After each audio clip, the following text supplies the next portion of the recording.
Күн сайын дүние қырық құбылады. Біреу қуанады, біреу мұңаяды, біреу сүйінеді, біреу күйінеді. Біреуге бәрі жаңадан басталғандай көрінеді, біреуге бәрі аяқталғандай көрінеді. Бірақ әр күні жаңа таң атады. Бір миссиямен келетін сияқты. Осыған байланысты Бейсен аға сондай бір үлкен миссиямен сол миссияны орындауға келген адам сияқты. Ал енді балалар, біз осы күнге дейін Бейсен Құранбек ағалары туралы көп мәлімет алдық, іздендік. Енді қазір мен сендерге алдын ала бейнеролик ұсынғалы отырмын. Осы бейнероликті қарап, естеріңе бір уақыт түсіріңдер, ағалары туралы не білдік, не қойдық.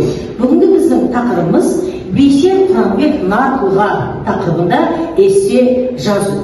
Енді мен сендерге мына Бейсен Құранбек ағалары туралы бейнеролик ұсынғалы отырмын.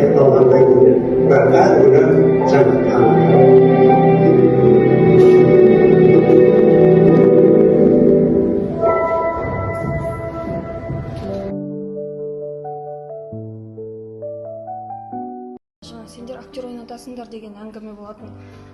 Ойтып барлығы келіп тағдырын айта бермейді деген. Сонда бір жаңадан келген редакторымыз, енді біз команда болып жұмыс істегеннен кейін кейде біз аңғармай қаламыз. Аға соның бәрін аңғаратын болса керек. Жаңадан келген бір редактор сол енді бағдарламаға өзінің хабарына адам таппаса керек. Сондай өзінің таныс актер адамды шығарған. Мынандай позицияны алып шығасың деп. Оны Бейсен аға түсірілім кезінде соны байқатты. Сен өзіңнің жадыңнан айтып отырған жоқсың бұл әңгімені деп тоқтатып түсірілімді. Осы жерде тұрып бара.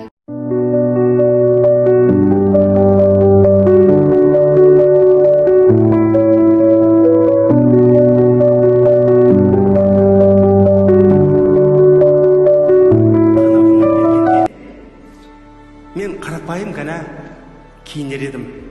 Таң шапағымен оянар едім. Жан тәніммен шуаққа ұмтылар едім. Жас балаға қанат берер едім. Және оны ұшуға өзім баулайтын едім. Сәлеметсіздер ме оқушылар? Мен Мансұрдың Бауыржан қызы Динара. Мен Жетісу арнасының тележүргізушісі және де журналист болып келемін. Және де мен Бейсен Құранбек ағамыздың шәкірті. Бейсен аға маған кітап жазбасын қалдырып кеткен еді. Осы кітап жазбаға сүйене отырып, мен осындай кітап баспасын шығардым. Бейсен Құранбек мәңгі өшпес жарық деп. Менің айтарым, сіздерге ұлы адамның ұлылығын дәріптеу үшін сіздерге келіп тұрмын. Және де осы ұлылықты сіздер келешек ұрпаққа дәріптеушісіздер.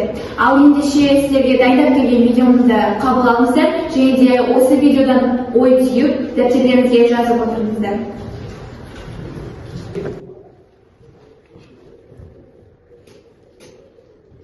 Ал енді оқушылар мен ұсынған бейнероликті тамашаладыңыздар деген ойдамын.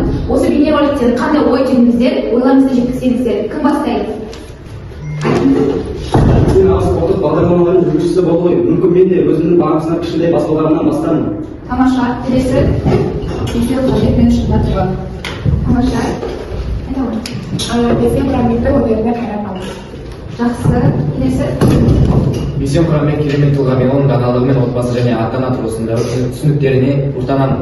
Мен де Бейсен аға секілді ұлы тұлға болғым келеді. Рахмет оқушылар, сіздердің ойларыңыз өте терең болды, және де әрқайсыларыңыз сөз айтқандарыңызға жетеді деген ойдамын. Және де осы Бейсен Құранбек секілді нар тұлға болатындарыңызға сенімдімін.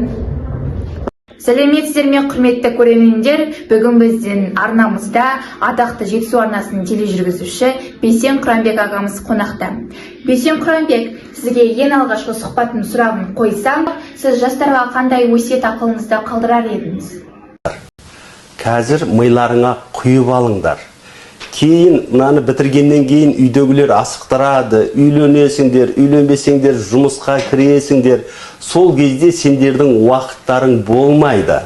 Барған сайын, жастарың келген сайын уақыттарың азая береді деген. Сондықтан мемлекет мынандай жағдай жасап отыр, осындай ғимарат салып, грант беріп отыр. Грант болмаса әке-шешесі ақшасына төлеп отыр. Осыны жастар осы уақытты басқаға емес, бірінші кезекте білім алуға жұмсаса дейді. Осымен біздің сұхбатымыз тамам. Бейсен Құранбек ағамыз секілді қарапайым адамның үлкен тарихын біліп жүрулеріңіз абзал. Сау болыңыздар. Эфирде жұмыс жасап жүрген әріптестерімнің ортасында маған қазір телетұлға кім десе, мен ойламастан екі адамнан аттатайын.